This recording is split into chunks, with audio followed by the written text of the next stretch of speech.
When Levin and Stepan Arkadyevitch reached the peasant's hut where Levin always used to stay, Veslovsky was already there. He was sitting in the middle of the hut, clinging with both hands to the bench from which he was being pulled by a soldier, the brother of the peasant's wife, who was helping him off with his miry boots. Veslovsky was laughing his infectious, good-humored laugh. "I've only just come. Ils ont été charmants. Just fancy, they gave me drink, fed me.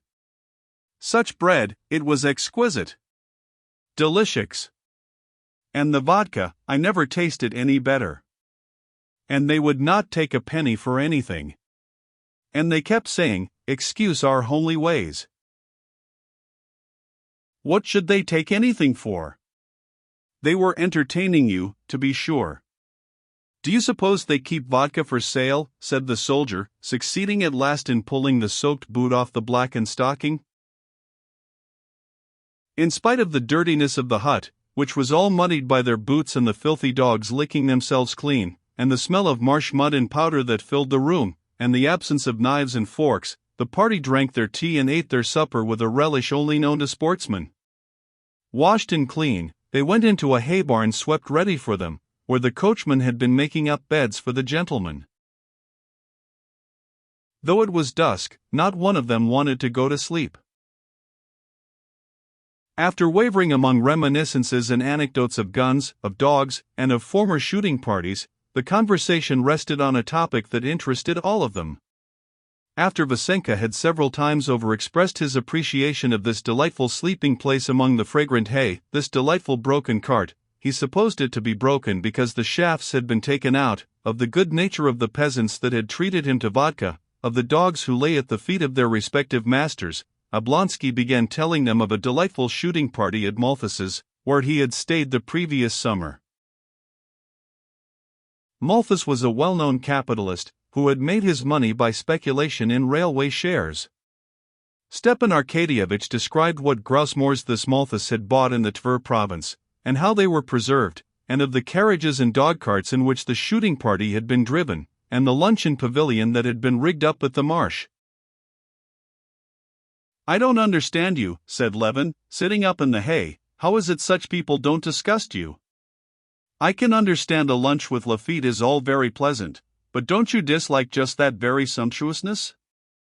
All these people, just like our spirit monopolists in old days, get their money in a way that gains them the contempt of everyone.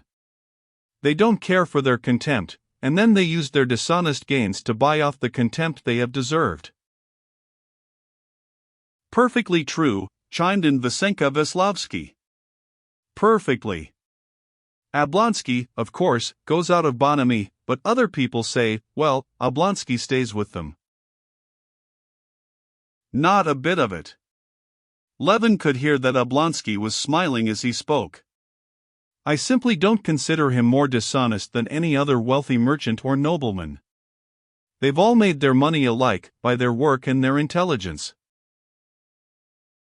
"Oh, by what work? Do you call it work to get hold of concessions and speculate with them?" "Of course it's work. Work in this sense, that if it were not for him and others like him, there would have been no railways. But that's not work, like the work of a peasant or a learned profession." "Granted, but it's work in the sense that his activity produces a result, the railways.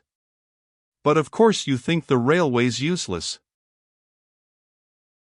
"No, that's another question. I am prepared to admit that they're useful. But all profit that is out of proportion to the labor expended is dishonest." "But who is to define what is proportionate?" "Making profit by dishonest means, by trickery," said Levin, conscious that he could not draw a distinct line between honesty and dishonesty.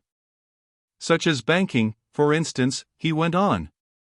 "It's an evil, the amassing of huge fortunes without labor, just the same thing as with the spirit monopolies, it's only the form that's changed. Le roi est mort, vive le roi." No sooner were the spirit monopolies abolished than the railways came up, and banking companies. That, too, is profit without work. Yes, that may all be very true and clever. Lie down, Croc.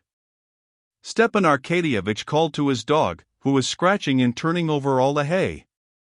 He was obviously convinced of the correctness of his position, and so talked serenely and without haste. But you have not drawn the line between honest and dishonest work. That I receive a bigger salary than my chief clerk, though he knows more about the work than I do, that's dishonest, I suppose? I can't say. Well, but I can tell you, you're receiving some 5,000, let's say, for your work on the land, while our host, the peasant here, however hard he works, can never get more than 50 rubles, is just as dishonest as my earning more than my chief clerk, and Malthus getting more than a station master. No, quite the contrary. I see that society takes up a sort of antagonistic attitude to these people, which is utterly baseless, and I fancy there's envy at the bottom of it. No, that's unfair, said Veslovsky. How could envy come in? There is something not nice about that sort of business. You say, Levin went on, that it's unjust for me to receive 5,000, while the peasant has 50, that's true. It is unfair, and I feel it, but it really is. Why is it we spend our time riding, drinking, shooting, doing nothing, while they are forever at work, said Vasenka Veslovsky, obviously for the first time in his life reflecting on the question, and consequently considering it with perfect sincerity. Yes, you feel it, but you don't give him your property, said Stepan Arkadyevitch, intentionally, as it seemed, provoking Levin. There had arisen of late something like a secret antagonism between the two brothers-in-law, as though, since they had married sisters, a kind of rivalry had sprung up between them as to which was ordering his life best, and now this hostility showed itself in the conversation, as it began to take a personal note. I don't give it away, because no one demands that from me, and if I wanted to, I could not give it away, answered Levin, and have no one to give it to. Give it to this peasant, he would not refuse it. Yes, but how am I to give it up? Am I to go to him and make a deed of conveyance? I don't know, but if you are convinced that you have no right. I'm not at all convinced. On the contrary, I feel I have no right to give it up, that I have duties both to the land and to my family. No, excuse me, but if you consider this inequality as unjust, why is it you don't act accordingly? Well, I do act negatively on that idea, so far as not trying to increase the difference of position existing between him and me. No, excuse me, that's a paradox. Yes, there's something of a sophistry about that, Veslovsky agreed. Ah! Our host, so you're not asleep yet, he said to the peasant who came into the barn, opening the creaking door. How is it you're not asleep? No, how's one to sleep? I thought our gentlemen would be asleep, but I heard them chattering. I want to get a hook from here. She won't bite, he added, stepping cautiously with his bare feet. And where are you going to sleep? We are going out for the night with the beasts. Ah, what a night, said Veslovsky, looking out at the edge of the hut and the unharnessed wagonette that could be seen in the faint light of the evening glow in the great frame of the open doors.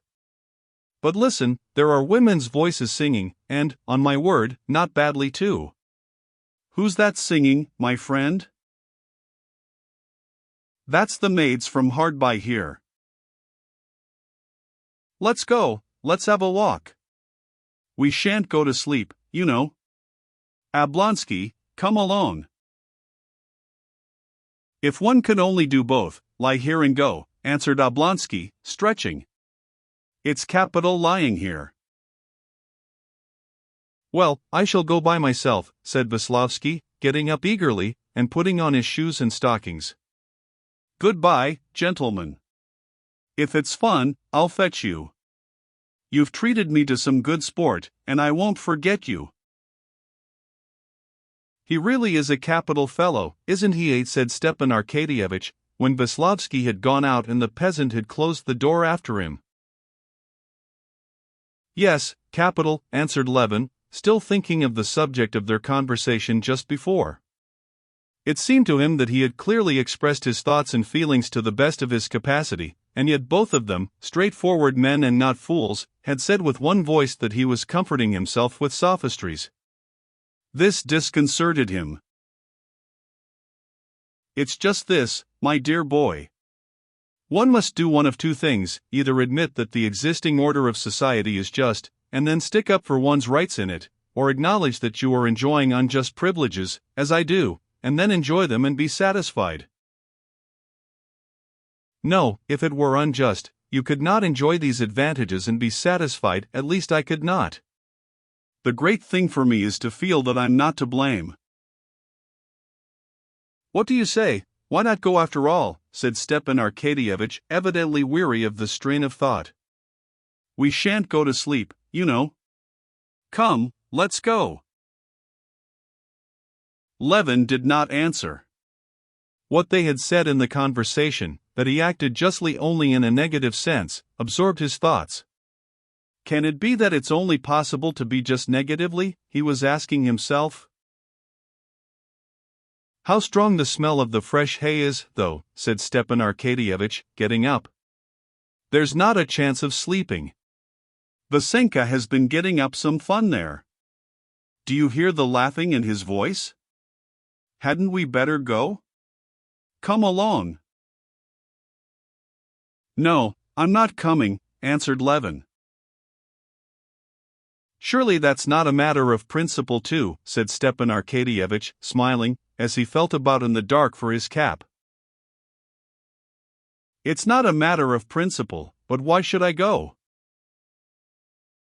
"But do you know you are preparing trouble for yourself," said Stepan Arkadyevitch, finding his cap and getting up. "How so?" "Do you suppose I don't see the line you've taken up with your wife?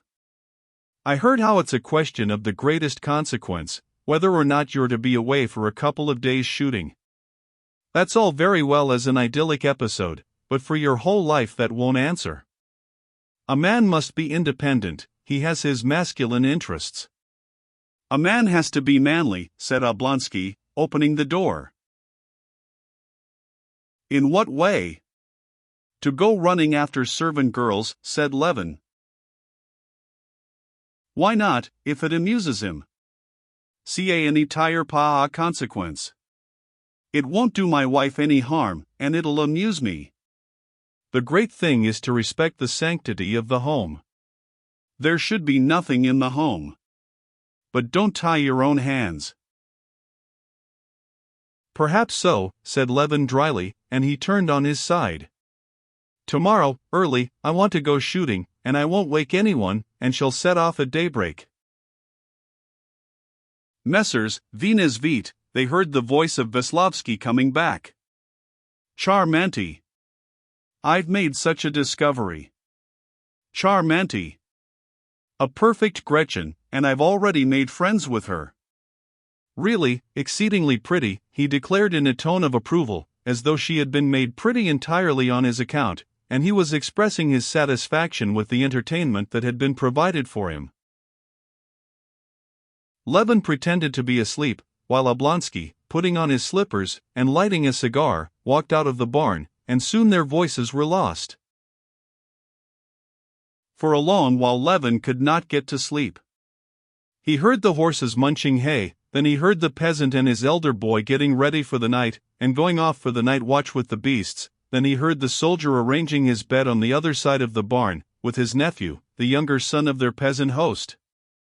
He heard the boy in his shrill little voice telling his uncle what he thought about the dogs, who seemed to him huge and terrible creatures, and asking what the dogs were going to hunt next day, and the soldier in a husky, sleepy voice, telling him the sportsmen were going in the morning to the marsh, and would shoot with their guns, and then, to check the boy's questions, he said, "Go to sleep, Vaska, go to sleep, or you'll catch it," and soon after he began snoring himself, and everything was still.